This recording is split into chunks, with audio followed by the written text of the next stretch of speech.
Okay, so today we're going to be doing something a little bit different. You guys seem to love when I speak out about the way I feel about certain books. And recently I was watching Beck from Bewitched Bex do a video about her unpopular opinions when it came to books. So now I'm going to give you mine. Today I am going to talk about books that really disappointed me that the average rating on Goodreads is actually pretty high for, and I'm going to explain why. This list would in no way, shape or form be complete without the first quadrilogy,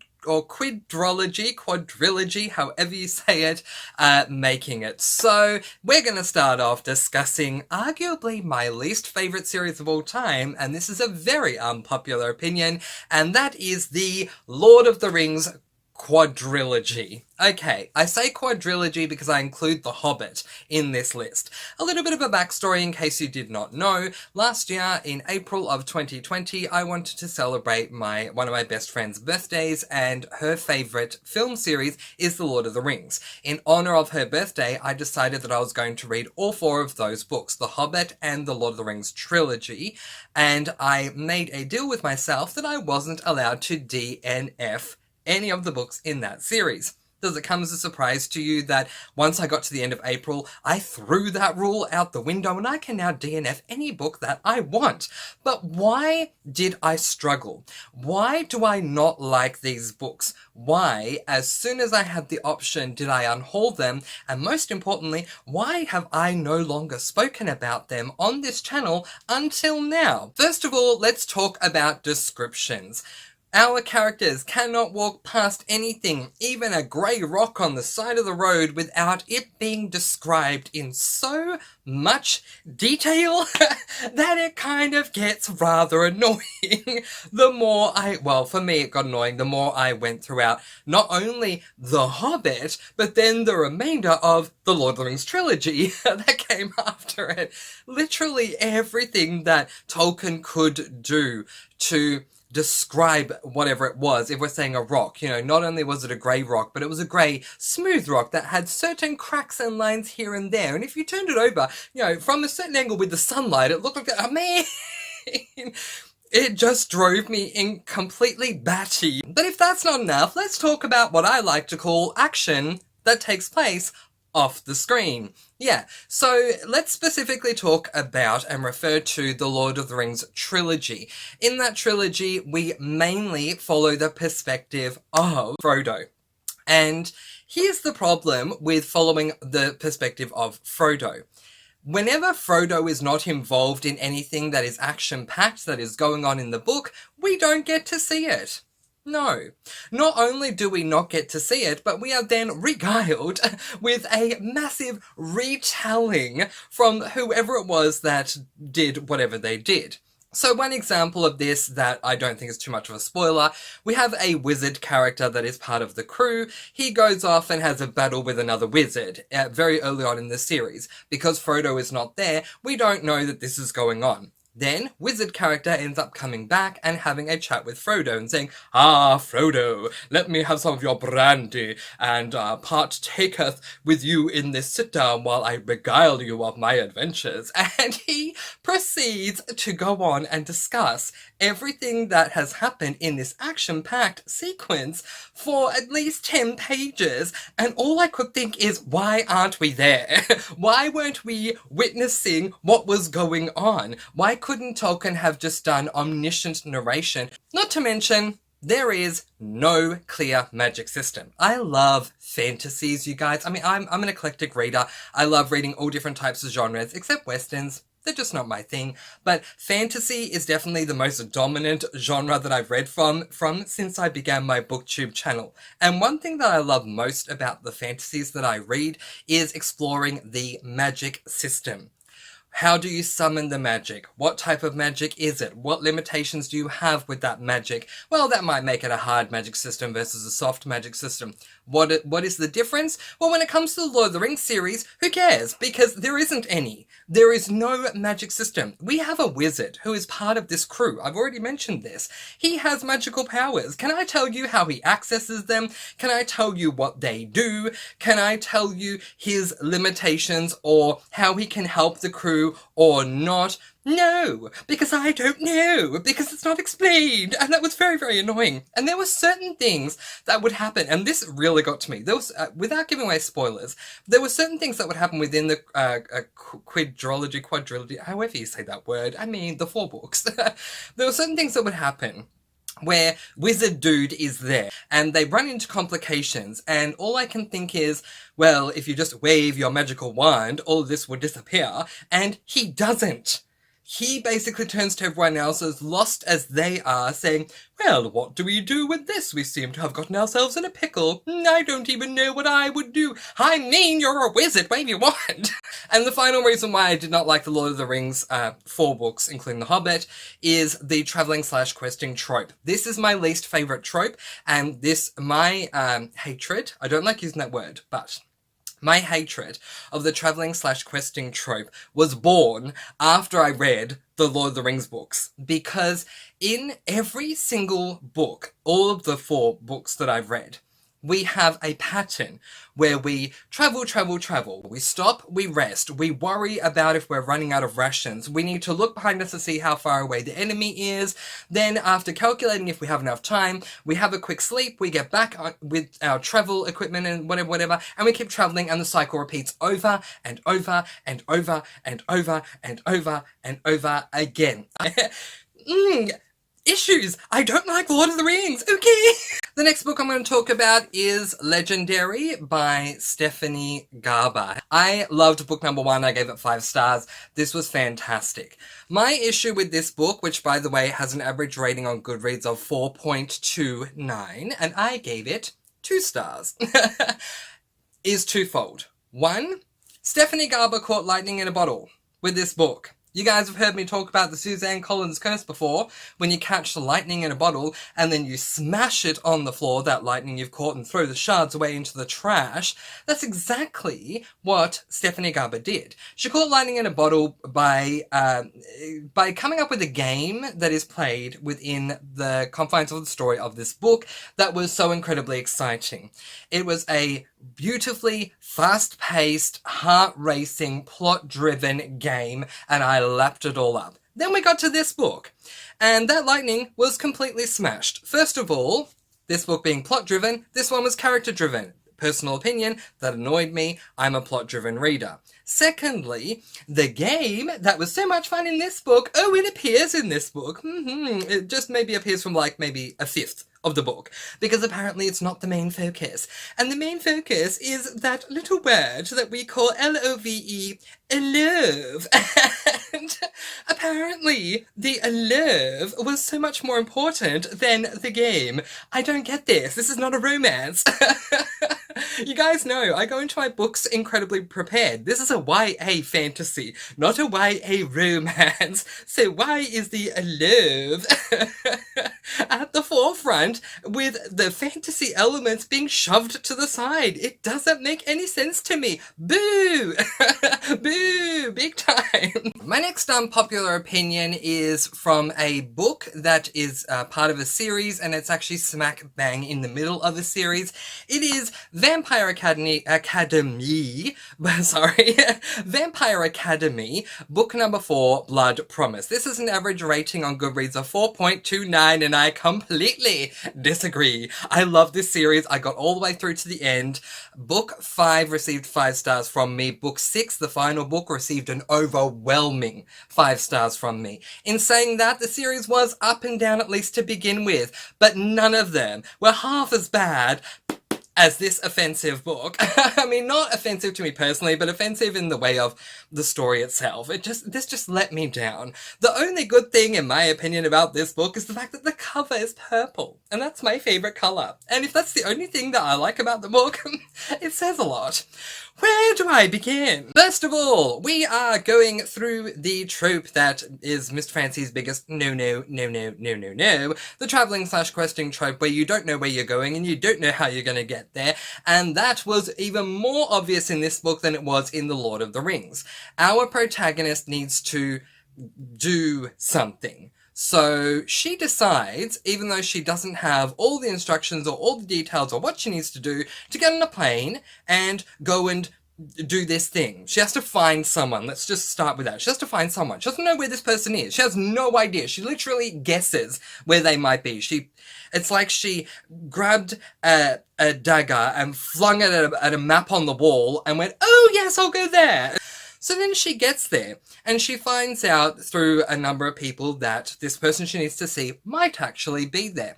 And then along the way, I'm trying to keep this spoiler free, and then along the way, she comes across some people that have a connection to someone she knows, and she gets to know these people, and she falls in love with them. Like, she just loves who they are, and she loves hanging around them. They offer for her to stay with them for a while. She does, and she totally forgets about the mission that she set off for in the first place. You remember how she threw the dagger at the wall and went, oh, they're probably there, let's go? Yeah, let's just abandon this whole mission because we're here, and I'm having a happy time with this family.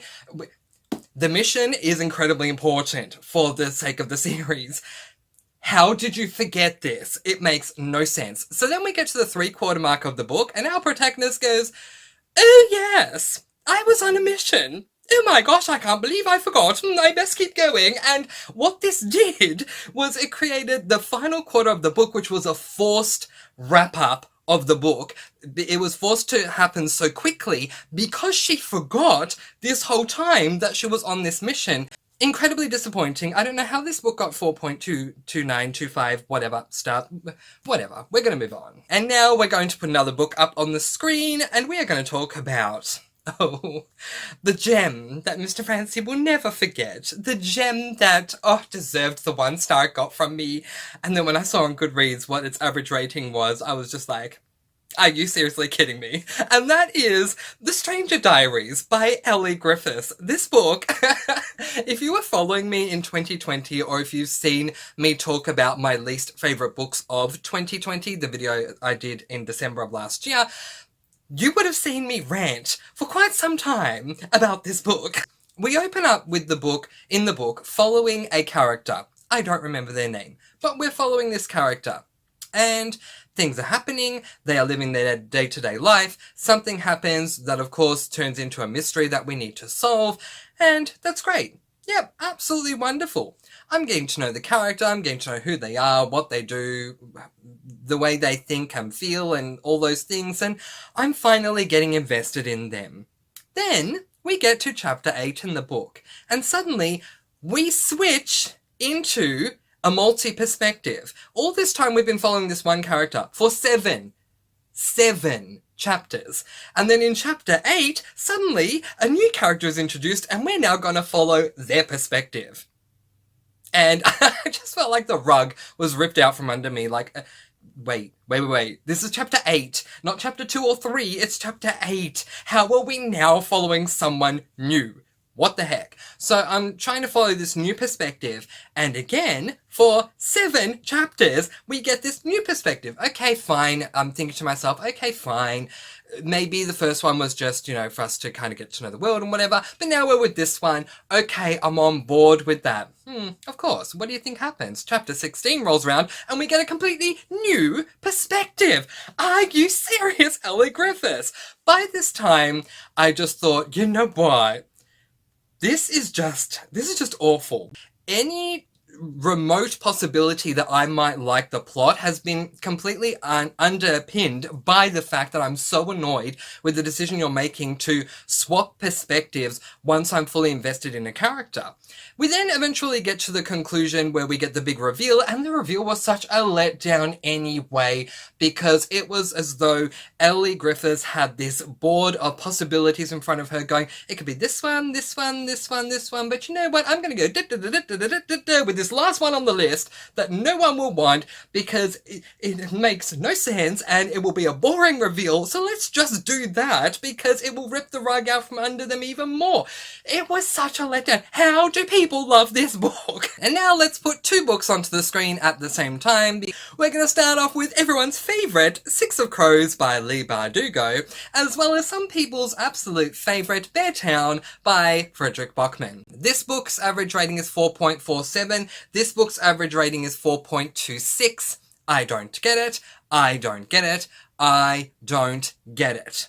Now that you understand that I don't get it, let me explain why.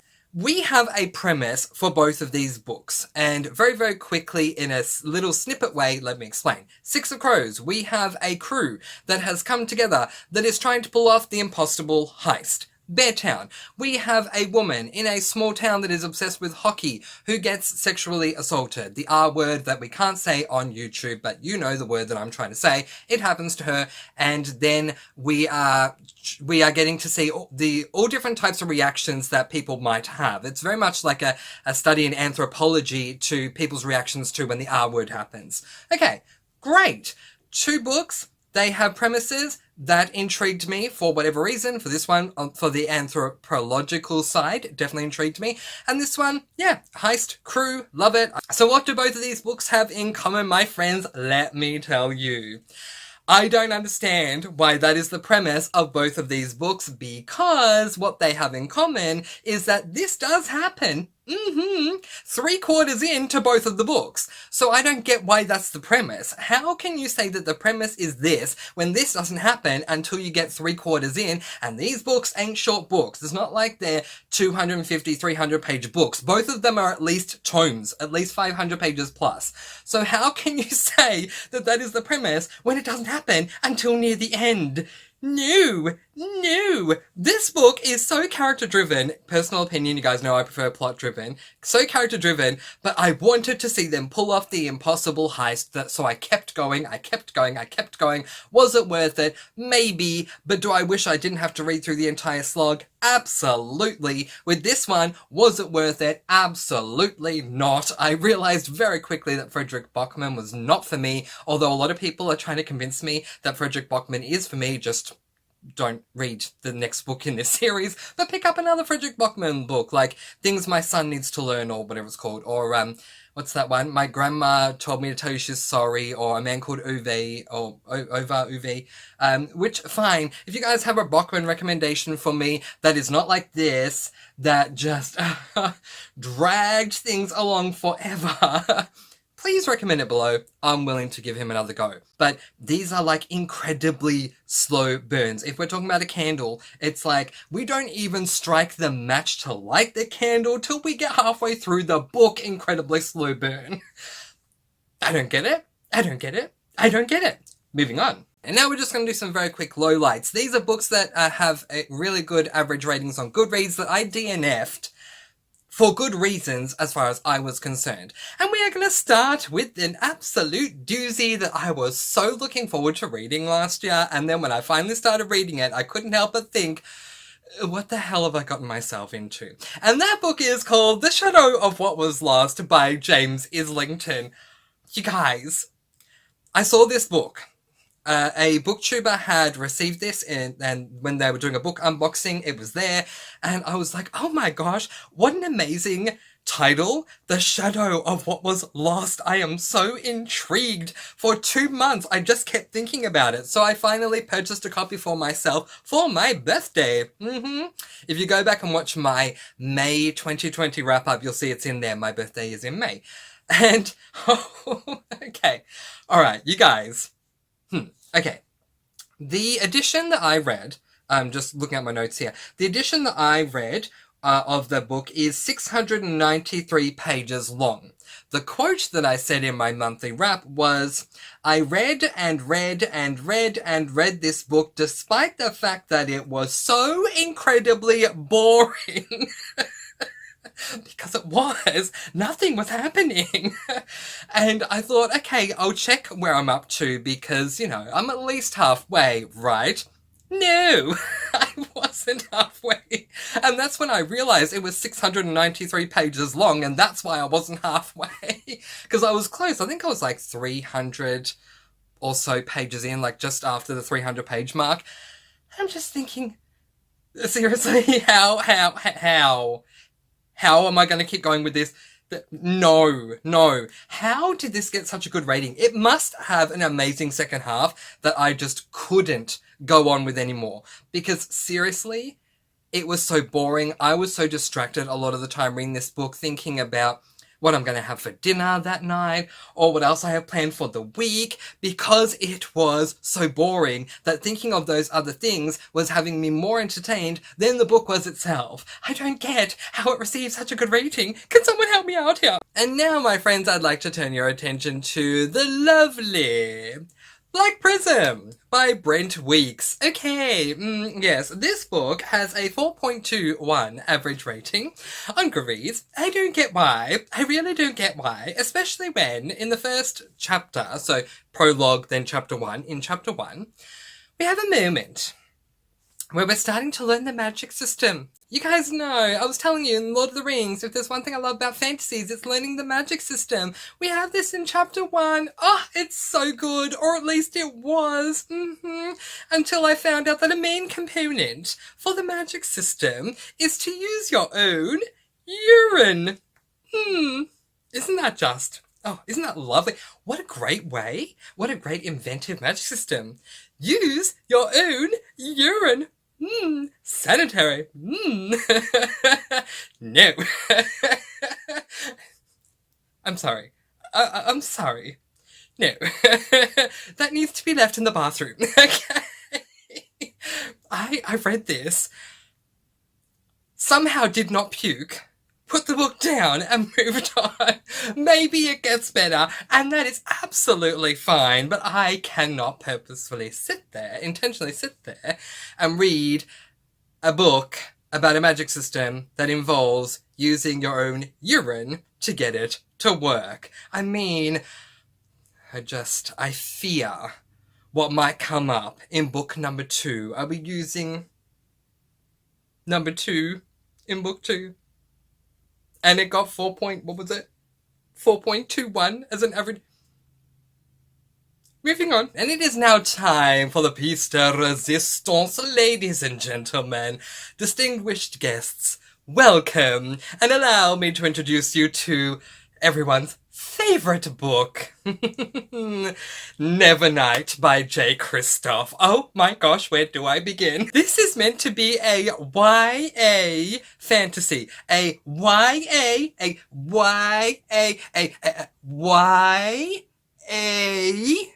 fantasy. And we open up with a sexual assault, that I can't say word, scene with a young girl. Yes, that was great. Great start. Yeah, for a YA. And it was incredibly graphic. Well done, J. Kristoff, for a YA. Anyway, turns out this R-word scene that happened to this young girl was incredibly pointless. I understand if there is an R-word scene that takes place that, I obviously feel uncomfortable when I read them anyway, but if it matters to the book, if it supplies some sort of a character arc or something, if it means something, fine. But it didn't. It was pointless. And it frustrated me that it happened to this little girl, and it more than frustrated me with the fact that it happened in a YA in chapter 1. So I don't have children, but if I had a child, a teenager, a young teenager who picked up this book, they're then reading that in chapter 1. In a fantasy. No. Next, because if that's not enough, let's talk about J. Kristoff's purple prose, his flowery writing style. You can make a metaphorical bouquet to the point where Hyacinth, bouquet, lady of the house speaking, would be jealous. That's how much of a bouquet you can make with his flowery writing. Everything, I don't own the book anymore, but what I actually did with my, all the books I DNF'd video last year, I actually went to a random page. I'm just going to go to a random page. I picked one, and I'm like, okay, let me read this sentence. If you have Nevernight, take it off your shelf, go to a random page, read a sentence, and tell me that that is standard narration and not over the top purple prose. It's not just that it's flowery or that it has purple prose, but it is over the top for no reason, and it just annoyed me so much. He looked as beautiful as a freshly made suicide. It looks nice in the beginning, but it will decay over time or something like that. What the heck are you doing? No. So, this book received 4.20 as an average rating on Goodreads. Why? Why?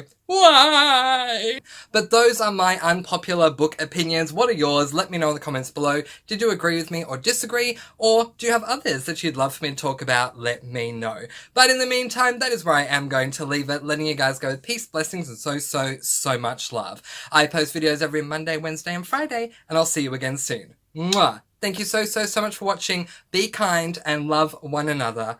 And happy reading!